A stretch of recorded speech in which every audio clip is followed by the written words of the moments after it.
नमस्कार दोस्तों, रूहिका शर्मा चैनल में आप सभी का स्वागत है।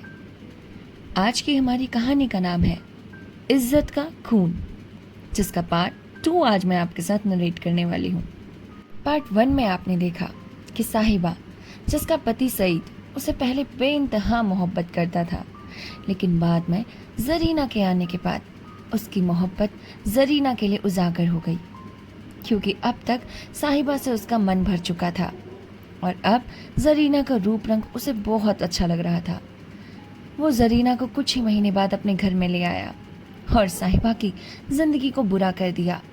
आज जरीना सावन के महीने में साहिबा को घर से निकल जाने के लिए कह रही थी और उसे बहुत ज़्यादा मार रही थी।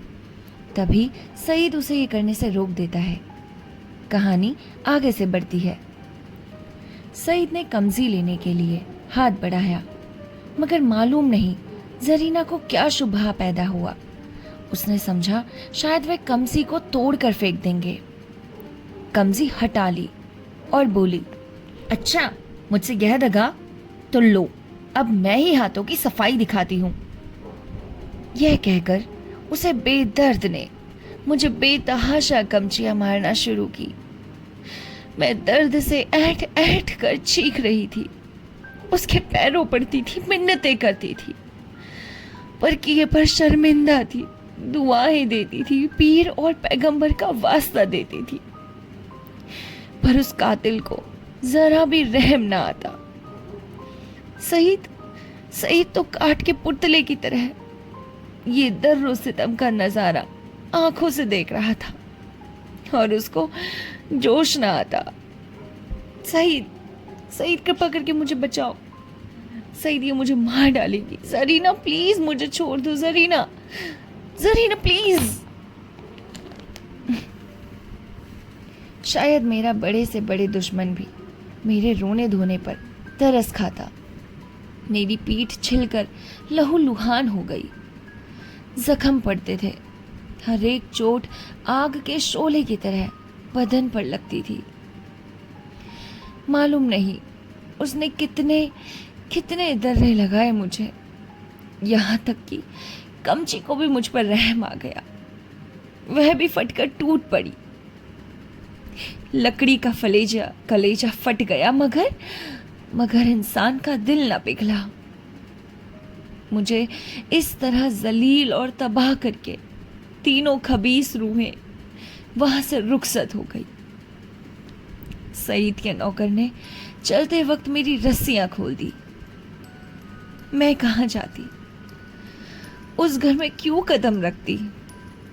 मेरा सारा जिस्म नासूर हो रहा था, लेकिन दिल की नसें, दिल में फफोले उससे कहीं ज्यादा जानलेवा थे। सारा दिल फफोलों से भर उठा था। ना जाने मैंने ऐसा क्या किया है कि सईद का प्यार, उसका मोहब्बत सब खत्म हो गई। तो कोई बात नहीं, अब मुझे भी उसके लिए कोई लगाव नहीं है। बहुत प्यार आ रहा है ना 2 दिन की आई हुई लड़की पर। रखेल कब तक बीवी बनकर रहेगी? अच्छा ही होगा दोनों का मन मुटाव हो जाए। अच्छी भावनाओं के लिए अब जगह बाकी ना रही थी मेरे दिल में। उस वक्त मैं किसी अंधे को कुएं में गिरते देखती तो मुझे हंसी आती, किसी यतीम का दर्दनाक रोना सुनती तो उसको मुंह चिढ़ाती।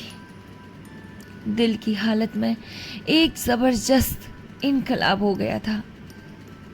मुझे गुस्सा ना था, गम ना थी, मौत की आरज़ू ना थी, यहाँ तक कि बदला लेने की भावना भी ना थी। उस इंतहा जिल्लत ने बदला लेने की इच्छा को खत्म कर दिया। हालांकि मैं चाहती तो कानूनन सईद को शिकंजे में ला सकती थी, उसे दाने दाने के लिए तरसा सकती थी, लेकिन ये बेइज्जती, ये बेआबरूई, ये पामाली बदले के ख्याल के दायरे से बाहर थे। बस सिर्फ एक चेतना बाकी थी और वह अपमान की चेतना थी। मैं हमेशा के लिए जलील हो गई। क्या ये दाग किसी तरह मिट सकता था? हरगिज नहीं। हाँ, वो छिपाया जा सकता था और उसकी एक ही सूरत थी कि जिल्लत के काले गड्ढे में गिर पड़ूं, ताकि सारे कपड़ों की स्याही इस स्याही दाग को छिपा दे। क्या इस घर से बियाबान अच्छा नहीं जिसके पेंदे में एक बड़ा सा छेद हो गया हो? इस हालत में यही दलील मुझ पर छा गई।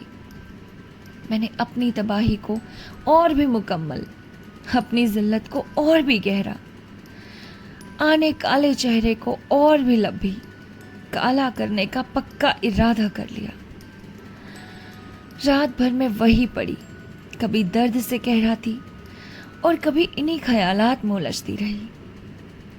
इस घातक इरादा हर क्षण मजबूती से और भी मजबूत हो जाता। घर में किसी ने मेरी खबर न ली। पौ फटते ही मैं बगीचे से बाहर निकल आई। मालूम नहीं मेरी लाज शर्म कहाँ गायब हो गई थी। जो शख्स समुंदर में गोते खा चुका हो, उसे ताले तलैये से क्या डर। मैं जो दरो दीवार से शर्माती थी, इस वक्त शहर की गलियों में बेधड़क चली जा रही थी। चोर कहाँ? वही जहां जिल्लत की कद्र है, जहां किसी पर कोई हंसने वाला नहीं, जहां बदनामी का बाजार सजा हुआ है, जहां हया बिकती है और शर्म लुटती है। इसके तीसरे दिन रूप की मंडी के एक अच्छे हिस्से में एक ऊंचे कोठे पर बैठी हुई मैं उस मंडी की सैर कर रही थी। शाम का वक्त था। नीचे सड़क पर आदमियों की ऐसी भीड़ थी कि कंधे से कंधा चलता था। आज सावन का मेला था। लोग साफ सुथरे कपड़े पहनकर कतार की कतार दरिया की तरफ जा रहे थे। हमारे बाजार की बेशकीमती जीन्स भी आज नदी के किनारे सजी हुई थी।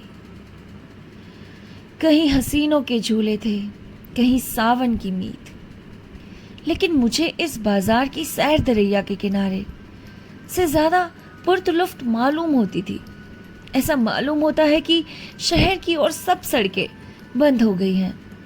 सिर्फ यही तंग गली खुली हुई है और सबकी निगाहें कोठों पर ही लगी हुई है। गोया वो जमीन पर ही नहीं चल रहे, हवा में उड़ना चाहते हैं। हाँ, पढ़े लिखे लोगों को मैंने इतना बेधड़क नहीं पाया, लेकिन ऐसा नहीं है कि वो घूरते नहीं थे। पढ़े लिखे लोग भी बहुत घूरते थे, मगर कनखियों से। अधेड़ उम्र के लोग सबसे ज्यादा बेधड़क मालूम होते थे। अभी भी चलती है क्या? हाँ। शायद उनकी मंशा जवानी के जोश को जाहिर करना था। शायद वो ये दिखाना चाहते थे कि वो तो अभी भी जवान है, कि उनके शरीर में अभी भी जो खून दौड़ रहा है वो बूढ़ा नहीं, कि उनकी कब्र में लटकने का समय तो हो गया, लेकिन उनकी आबरू छीनने का समय अभी हुआ नहीं। बाजार क्या था? एक लंबा चौड़ा थिएटर था। लोग हंसी दिल लगी करते थे, लुफ्त उठाने के लिए नहीं, हसीनों को सुनाने के लिए। मुंह दूसरी तरफ था और निगाह किसी दूसरी तरफ। आप समझ ही गए होंगे कि कहाँ देखते थे वो। बस भांडों और नक्कालों की मजलिस थी। यकाएक सईद की फिंटन नजर आई। मैं रऊस पर कई बार सैर कर चुकी थी। सईद अच्छे कपड़े पहने अखड़ा हुआ बैठा था। ऐसा सजीला बाका जवान सारे शहर में ना था। चेहरे मोहरे से मर्दानापन बरसता था। उसकी आंख एक बार मेरे कोठे की तरफ उठी और नीचे झुक गई। उसके चेहरे पर मुर्दाना सी छा गई, जैसे किसी जहरीले सांप ने काट खाया हो। उसने कोचवान से कहा। दम के दन फिटन हवा हो गई। उस वक्त उसे देखकर मुझे जो द्वेषपूर्ण प्रसन्नता हुई, उसके सामने उस जानलेवा दर्द की कोई हकीकत ना थी। मैंने जलील होकर उसे जलील कर दिया। यह कटार कामचियों से कहीं ज्यादा तेज थी। आज उसकी हिम्मत ना थी कि अब मुझसे आंख मिला सके। नहीं, मैंने उसे हरा दिया, उसे उम्र भर के लिए कैद में डाल दिया। इस काल कोठरी से अब उसका निकलना गैर मुमकिन था, क्योंकि उसे अपने खानदान के बड़प्पन का घमंड था। मैंने उसका घमंड तोड़ दिया। क्या कहता दुनिया को कि उसकी बीवी कोठे पर ये सब कार्य करती है, कि उसकी बीवी अब उसके घर में नहीं कोठे पर रहती है। और ये हुआ किस वजह से? उसी की अय्याशियों की वजह से। दूसरे दिन भोर में खबर मिली कि किसी कातिल ने मिर्जा सईद का काम तमाम कर दिया। उसकी लाश उस ईर बगीचे के गोर कमरे में मिली। सीने में गोली लग गई थी। 9 बजे खबर सुनाई गई। जरीना को भी किसी ने रात के वक्त कत्ल कर डाला।